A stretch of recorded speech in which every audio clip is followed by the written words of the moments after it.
Hey there everyone, welcome to Tales in Text. I'm your host Nisha and welcome to another book review. In today's video, I'm going to be reviewing a book that is really special. It's a book that I had never come across before. In fact, it's part of, I would say, mythology and culture and belief that of one of the places in India that I was very unfamiliar with, to be very honest. Today, the book that I'm going to be reviewing comes from Ladakh, and it deals with a Ladakhi cultural myth. In fact, it deals with an epic, I would say, just like how we have the Ramayana and the Mahabharata in India, in many parts of India. This deals with an epic that hails from Tibet and from Central Asia, and which has trickled down into India and taken on a regional flavor of its own. So today I want to talk about the epic of Kesar. And the book that I'm going to be reviewing is Kesar Ling Norbu Dadal.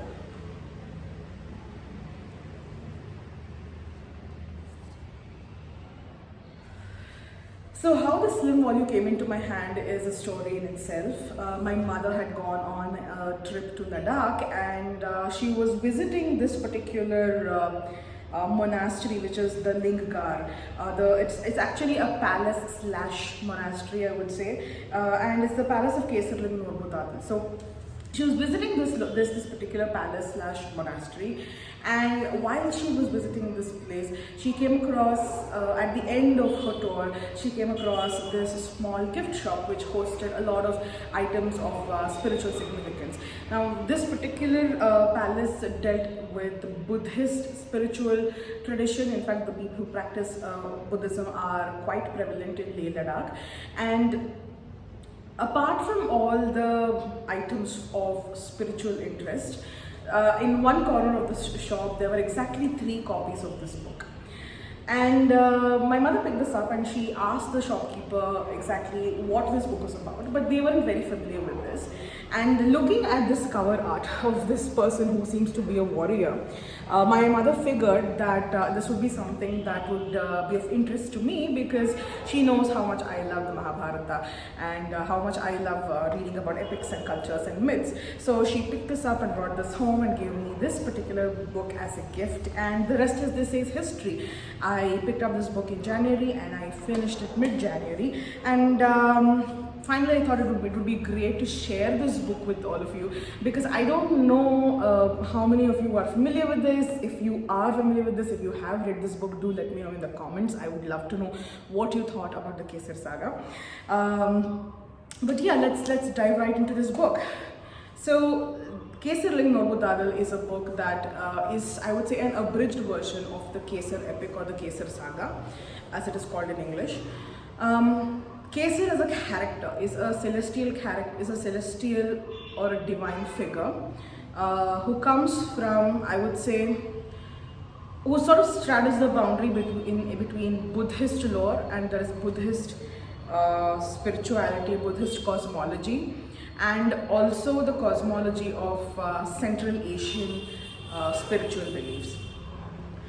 So technically, in some I would say renditions, Kesar is considered a Tibetan epic coming from the land of Tibet, and from where it trickled out into various parts of Central Asia and towards South Asia, starting from India. And as you know, Ladakh is very close geographically to the Central Asian region, and therefore they were the recipients of this epic, I would say. I think it's sort of the epic traveled in a restricted way within India itself, only to the region of Leh Ladakh. And this epic is about this divine person called Kesar.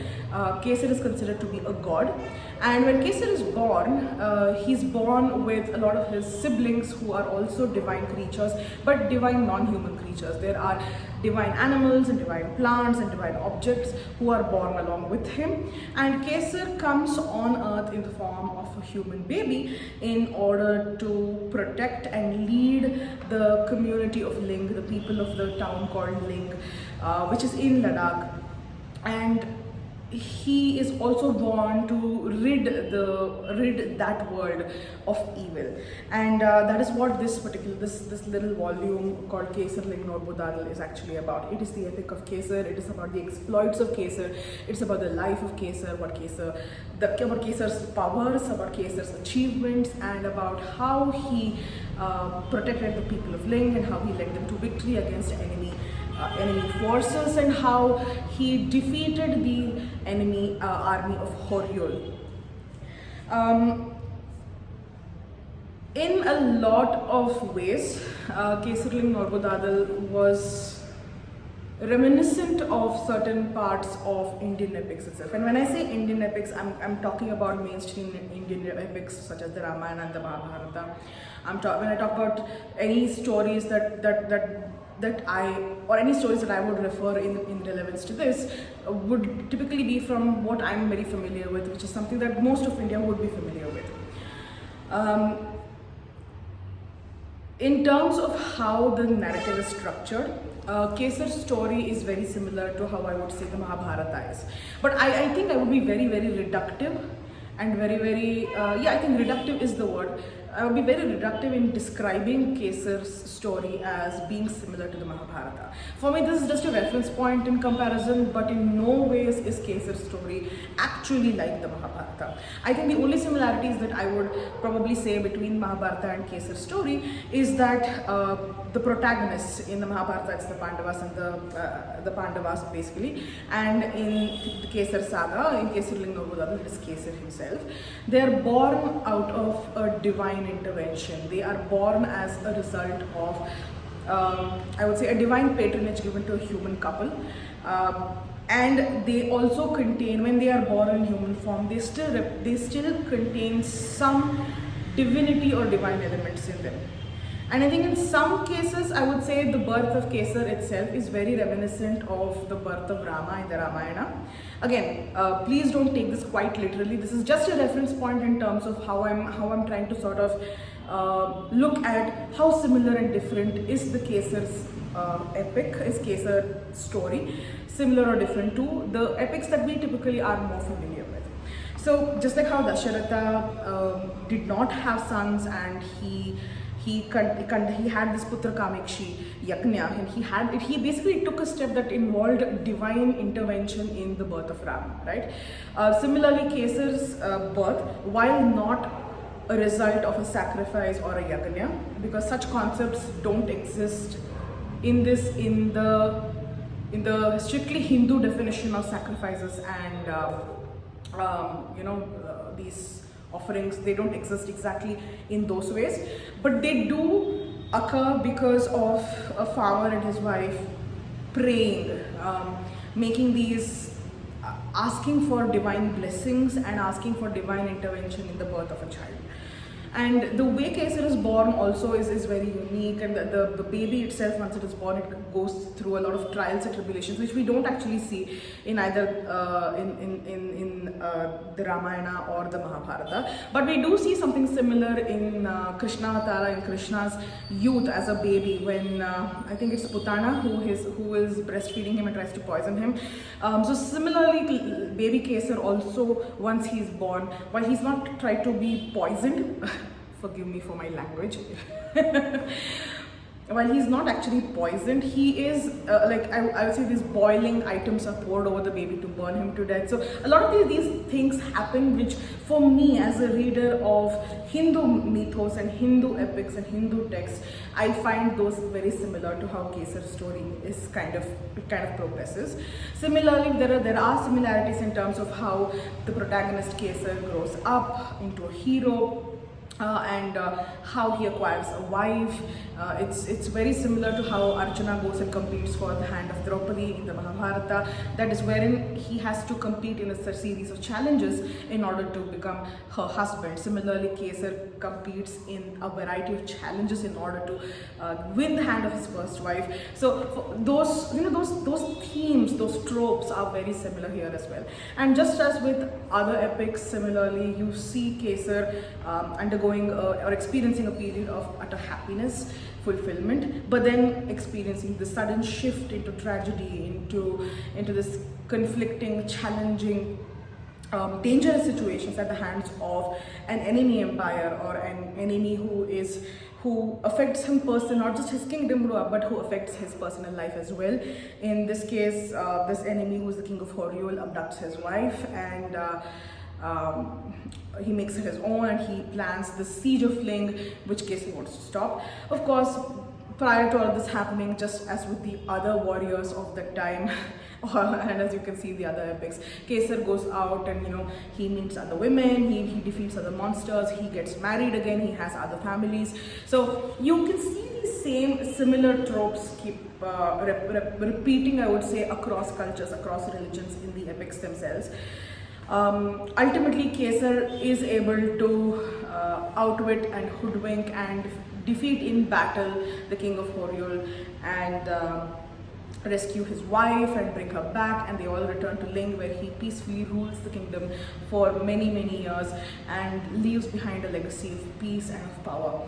So in those, I would say, overt ways, in the overstory or the structure of the text itself, the Kesar saga, the Kesar epic, is very similar to other epics that we would be familiar with otherwise. Again, I think it's because they all follow the similar hero's journey. They have a pattern. All of these are based on, I would say, a particular pattern of a hero's journey, of how they're born, their interesting childhoods, their years of happiness, then their years of challenge and tragedy and danger, and then them confronting that danger, and then emerging victorious, and then bringing peace to everyone. So in those ways, there are a lot of similarities that you can see between Kesar's epic or the Kesar story, just with all of these other epics that I mentioned. And I'm sure if you compare the same story with the Iliad and the Odyssey, I'm sure you can find something similar as well. Because like I mentioned, I think all of these texts, all these stories, they do follow a template in terms of how the hero's journey is actually structured. But in saying this, for I would say the most part, I think 70% of this book, Kesaling Marbudadal, is actually very different, because it talks so much about the unique indigenous endemic culture and belief system of Ladakh. And for those of you who have, just like me, I've never visited Ladakh myself. So for those of you like me who have not visited Ladakh, who are unfamiliar with that culture, who are unfamiliar with the Central Asian culture, who are unfamiliar with Tibetan culture, who are not very familiar with Buddhist culture, because I think our extent of awareness towards Buddhism is either we are practicing Buddhists, in which case we look at or we engage with Buddhism as a religion, or we engage with Buddhism as a field of study in comparison to the religions that we practice, or perhaps in an academic standpoint, right?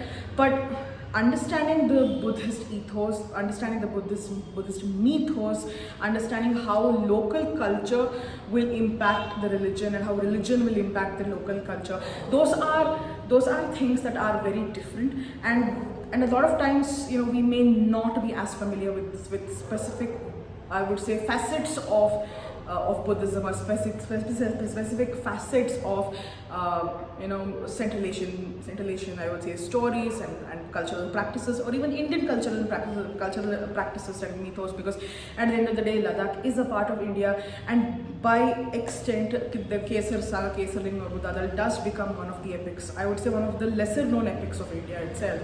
So this is a facet of India that a lot of us will not be familiar with.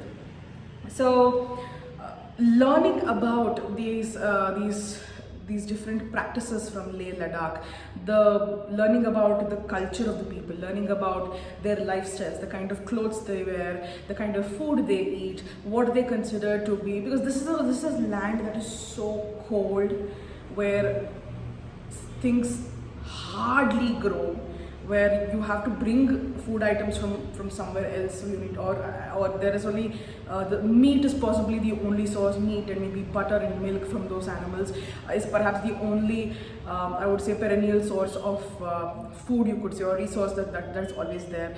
Leh Ladakh is also a very geographically closed area in some ways. That is, it is located in this remote location in the mountains. even today sort of having that distance from mainland India, right? In a lot of ways, their access to resources, their access to opportunities does not exist as much as other cities such as Bangalore or Mumbai or Delhi or anywhere else would possibly have, or even Kashmir for that matter. So it's a very isolated place, because of which you also have a cultural system, a belief system, that is a practice that is very unique to that location. So Kesarling Norbudadal was an education in itself, because it really opened my eyes to the culture of Ladakh. You can also see a lot about the gender relations between men and women here. You can also see the relations between older and younger people. You can see how people from different communities treat each other, and also, as with a lot of epics, you can also see how I would say senior warriors are treated, or what is them considered to be a mark of respect. Like, how do you honor someone? For example, we see in a lot of in our, I would say, Mahabharata and Ramayana, I think one of the signs of showing respect to an elder or to someone who's considered superior in any field, or like in a guru position, is when you go and touch their feet, right? Similarly, you have some other cultural, I would say, practices that show a mark of honor, where it involves certain gift giving, certain behaviors, the way people talk to you, even serving food. Who is served first, what is served to them, that particular food item, each item that is there on the table has a particular cultural significance, and who is served what indicates their hierarchy in the gathering. So it was very interesting to learn about the cultural practices and belief systems of Ladakh through this book. This is the abridged version of the story. This is a very short book. There are, I would say, 18 chapters to this book. Right, and the chapters are very short. Plus, you also have,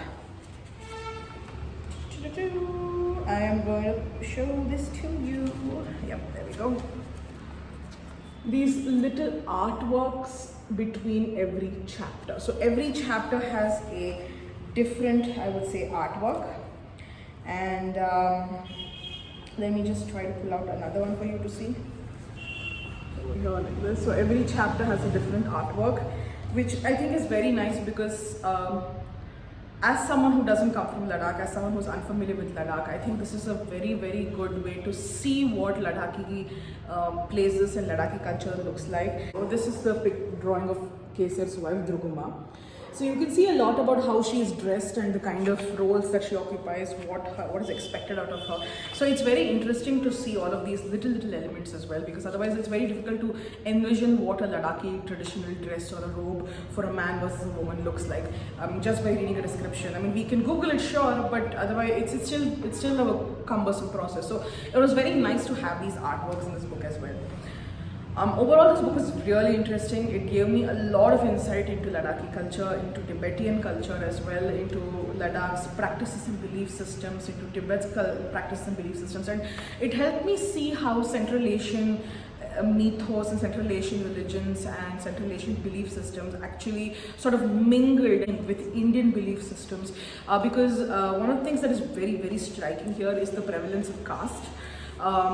As you know, caste is something that you see in the form of varnas in every Indian epic, in every Indian story that you see, in every Indian reality. Caste is a reality, right? And you can see caste very, very clearly over here. That caste is this horrible, insidious, cancerous element of society, and unfortunately, you do see it in this book as well. You can see the positive elements of the myths, or from I would say India mixing and mingling with the myths of Central Asia, but you can also see insidious and toxic elements like caste mixing with the mythos and belief systems of Central Asia, and forming its own variant, its own version of this epic here. Very eye-opening book, and I am very grateful that my mother got access to this book, and I'm very grateful that she gave me this book as well.